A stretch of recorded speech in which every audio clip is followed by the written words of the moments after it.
आज उलमा इकराम की मीटिंग रखी गई थी मुंबई नॉर्थ ईस्ट के गोवंडी इलाके में, क्या कहेंगे?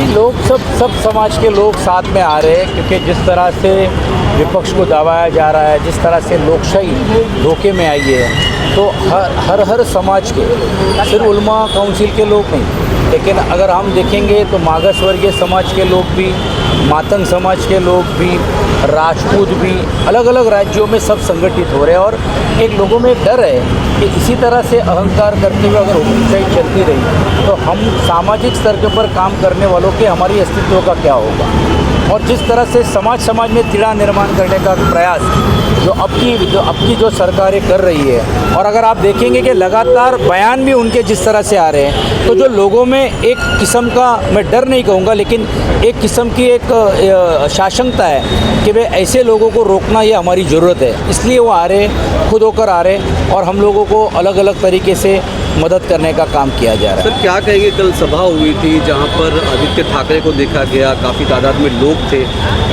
देखिए, आपने देखा होगा कि उद्धव जी के सभाओं में लोग को कुर्सियाँ कम बढ़ती है, जबकि आप देखेंगे कि मुख्यमंत्रियों के और उप मुख्यमंत्रियों को कुर्सियाँ भरना भारी पड़ता है। देश के पंतप्रधान पूना में आते हैं और उनकी खाली कुर्सियों में भाषण करके चले जाते हैं। तो ये सब माहौल जब आप देखते थे, इसका मतलब ये कि लोगों का उत्साह इतना है कि लोग उनको सुनने आते हैं, सुनना चाहते हैं और उनकी बात के ऊपर यकीन रखकर वो विश्वास रखने का काम करते हैं, इसलिए उनकी संख्या बढ़ते जा रही है। आदित्य जी जिस आक्रोश से बात करते हैं, जिस तरह से वो लोगों को समझाने की कोशिश करते हैं, जिस तरह से मुंबई की समस्याओं के बारे में क्या क्या उन्होंने हमने किया, क्या क्या हम कर सकते थे, क्यों इन्होंने ये राजनीति करके इसको रोकने का काम किया, ये जब सब बातें करते हैं तो लोगों को अपील होती है कि हाँ ये कह रहे हो सही है। अच्छा सर, एक बार आपको पूछना चाहता हूँ कि जिस तरीके से उद्धव वाला साहब के साथ जो ठगी हुई है, जिस तरीके से 2 शिवसेना को नकली और असली कर दिया गया, तो उसके बाद में पूरे महाराष्ट्र में मुस्लिम समुदाय तो वन साइड जो है वो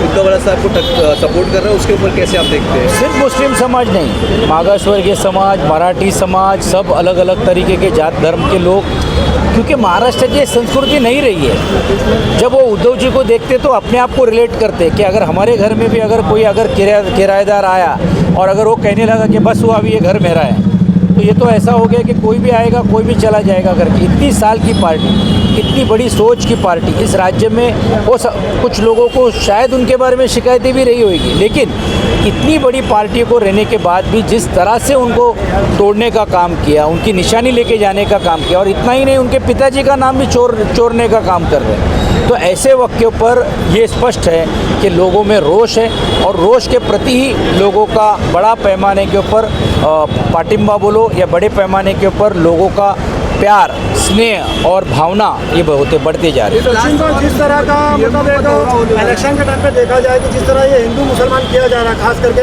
यही काफ़ी यहाँ का इतिहास रहा है, काफ़ी अच्छा रहा है, लेकिन कहीं ना कहीं माहौल ख़राब किया जा रहा है। ये पूरी तरह से इनको पता है कि अब की बार 400 पार की नैया हमारी पार नहीं होने वाली है, अब की बार ये तड़ी पार होने वाले, इसलिए ये समाज में तिड़ा निर्माण करने का काम करते हैं। जो देश के पंतप्रधान फ़ख्र से जाकर कहते, यूएई में जाकर मौलाना और मौलवी के साथ मिलते, गले मिलते और यहाँ आकर द्वेष करने का काम करते, इसका मतलब ही ऐसा है कि इनको इसके बजाय ही वोट का लेना है। जो देश के पंतप्रधान पाकिस्तान में नवाज शरीफ जी के जन्मदिन के ऊपर जाते हैं, उसके ऊपर किसी का आक्षेप नहीं, क्योंकि वो देश के पंतप्रधान है दूसरे देश के, और आज यहाँ आकर अगर ऐसी बयानबाजी करते हैं, इसका मतलब ही है कि उनको समाज में तिड़ा निर्माण करते हुए अपनी राजनीति रोटी सेकने का काम कर रहे हैं। अच्छा सर, आखिरी सवाल कि आज जो घाटकोपर में हादसा हुआ, जिसके बाद संजय दीना पाटिल जो है खुद उस हादसे में पहुंचे और सारी जो सभाएं, जो मीटिंग्स थी, आज हम लोग ने एक निर्णय लिया कि सब सभाएं रद्द कर दी, क्योंकि जो हादसा हुआ बहुत ही दुर्दैवी है। एक मुंबई के बारिश में ऐसी बड़ा हादसा होना, ये नाकामयाबी है महानगर पालिका। इतना बड़ा होर्डिंग क्यों नहीं उन्होंने, अगर वो ख़राब था तो क्यों नहीं उन्होंने किया?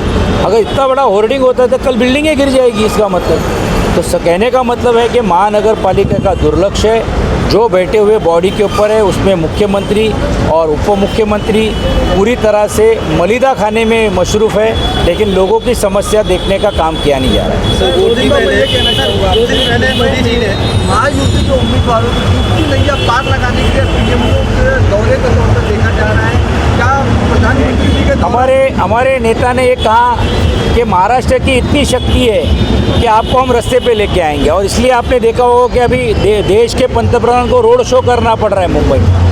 इतने बड़े व्यक्ति को रोड शो करने आकर लोगों को मत मांगने की ज़रूरत क्यों पड़ती है? अगर 10 साल में उन्होंने इतना अच्छा काम किया तो क्यों आज उनको लोगों के घरों घरों में जाना पड़ रहा है? लोगों ने उनकी सराहना करनी चाहिए थी। इसका मतलब ही ऐसा है कि इनके यहाँ से इनको लोगों का प्यार भी नहीं मिल रहा है, वोट भी नहीं मिलने वाला है। इस अलग अलग तरीके से लोगों को बहकाने के लिए वो आ रहे हैं। मोदी लहर आप सरकार में थे, मोदी जी की कोई लहर अभी रही नहीं, इसीलिए मोदी जी लहर लाने के लिए उनको रोड शो करना पड़ रहा है। 8-8 सभाएं मुंबई में लेने पड़ रहे, कुल मिला के 28 सभाएँ मुख्यमंत्री, उनके 2 उप मुख्यमंत्री अमित शाह जी और नरेंद्र मोदी जी कर रहे हैं। इसका मतलब ही ऐसा है कि महाराष्ट्र में 48 सीटों में इतने बड़े देश के नेता 38 सभाएँ करती है, बाकी के राज्यों को छोड़कर उनको यहाँ आना पड़ रहा है। इसमें हमारी कामयाबी है। सर आपकी सरकार थी और आपकी सरकार के काफ़ी एमएलए जो है टूट कर एक दूसरी शिवसेना बनी, फिर ऐसा हादसा ना हो इसके लिए आपने क्या इंतजाम करा? देखिए, हम तो ईमानदार लोगों के साथ रह रहे लोग, नैतिक तर्क के ऊपर साथ में रहते हैं। जो लोग गए वो डीलर थे, जो रह गए वो अभी लीडर है। तो ये लीडरों को लेकर हम लोग पार्टी को कामयाब करेंगे। सर, मुंबईकर को वोट की अपील। मैं मुंबईकरों को वोट की अपील करता हूं कि आप भारी मतों से, भारी तादादों में आप आएँ, वो दिन उत्साह बोलकर साजरा करें, उत्साह बोलकर आप लोग देखें। छुट्टियां को बाजू में रखें। कोई अगर गांव वतन गए तो वो आने का कष्ट करे, क्योंकि ये अपने आगे की पीढ़ी को बनाने का ये इलेक्शन है। ये वाटर गटर मीटर के आगे हम एक इंसान के नाते से, एक भारत के एक नागरिक के नाते से, हमारे जो कायदा है, हमारी जो घटना है, उसको बचाने का इलेक्शन है। इसलिए सब लोगों ने वोट करना चाहिए, मैं ऐसा अपील करता हूँ, और इंडिया अलायंस को साथ देना चाहिए, ऐसा मैं अपील करता हूँ। और किस तरह का ये प्रोग्राम आज रखा गया था, इसका मकसद क्या था? ये तो एक भाईचारे का प्रोग्राम है। थोड़ा लाउड ये भाईचारे का प्रोग्राम है, एक मिलन का प्रोग्राम था। इसी के ईद मिलन के ज़रिए से लोगों में एक वोट देने की जागरूकता, जो कि वोट परसेंटेज को बढ़ाने का उनका अधिकार है, वोट देना उनका हमारा हक है, अधिकार है, तो उनको एक तरह से जागरूकता लाने की कोशिश की जा रही है। कैसा रहा आज का जो प्रोग्राम था, कैसा रहा? कौन लोग इसमें शामिल रहे? इसमें बहुत सारे उलमा, बहुत सारे सामाजिक जो सोशल वर्कर, बहुत सारे जो जिम्मेदार साथी हैं। आप देख ही रहे हैं कि मतलब काफ़ी अच्छे, और लोगों में एक होड़ है, लोगों में एक जज्बा है कि आपकी वोट ज़रूर करेंगे, और अच्छी तरह वोट करेंगे। जिस तरह से लोग महरूम रहते थे कि वोट नहीं करते थे, सोते रहते थे, लेकिन अभी लोग जाग चुके हैं, अब दूसरों को जगाएंगे इंशाल्लाह। अभी भाई पिछले हफ्ते इसी हॉल के ऊपर खुलना जवान की मीटिंग थी, उन्होंने बहुजन पार्टी को सपोर्ट करने का कहा। तो आपको नहीं लगता कि इसी गवर्नमेंट के अंदर उलमा का आधा तबका दूसरी पार्टी को सपोर्ट कर रहा है और आधा तबका किसी और को सपोर्ट कर रहा है, इसमें वोट नहीं बटेगा? देखो, उलमा है, उलमा के बारे में हम कुछ नहीं बोल सकते, और वो हम के पैर की धूल के बराबर भी नहीं है, तो उनके बारे में हम कुछ नहीं बोल सकते। वोट बटे नहीं, उसके लिए क्या कर रखा आपने कि वोट बटे नहीं? इसी की मेहनत हो रही है, जो ईद मिलन प्रोग्राम और बहुत सारे जरिए से जो हम लोग कोशिश कर रहे हैं कि वोट ना बटे, और इंशाल्लाह अल्लाह ने चाहा तो हमारी नहीं, हर तरीके, चाहे वो ओबीसी हो, चाहे एससी हो, एसटी हो, सब में एक होड़ है, और इंशाल्लाह सभी जो है एक अच्छी तरह से इंशाल्लाह मशाल और उद्धव बाला साहब ठाकरे की पार्टी महाराष्ट्र में इंशाल्लाह विन करेगी, और आघाड़ी सरकार इंडिया सरकार जो है इंशाल्लाह वो वहाँ दिल्ली के अंदर इंडिया सरकार बनाएगी, और पूरी बहुमत से बनाएगी, ऐसा हमें लगता है। भैया आपसे एक सवाल है, मुंबई के खिलाफत हाउस में जो सभा हुई, जो वहाँ से मतलब एक प्रस्ताव दिया गया है कि जो उम्मीदवार जीत रहा है उसको जिताइए, बराबर है, और मोदी के जो समर्थक जो उम्मीदवार है और मोदी हराओ देश बचाओ, इसके बारे में आप क्या करेंगे? नहीं, ऐसा हम तो संविधान बचा रहे हैं, हम संविधान की लड़ाई लड़ रहे हैं, न कि हम किसी के हमें कोई तकलीफ़ नहीं है, न कि हमारी कौम को कोई तकलीफ़ है।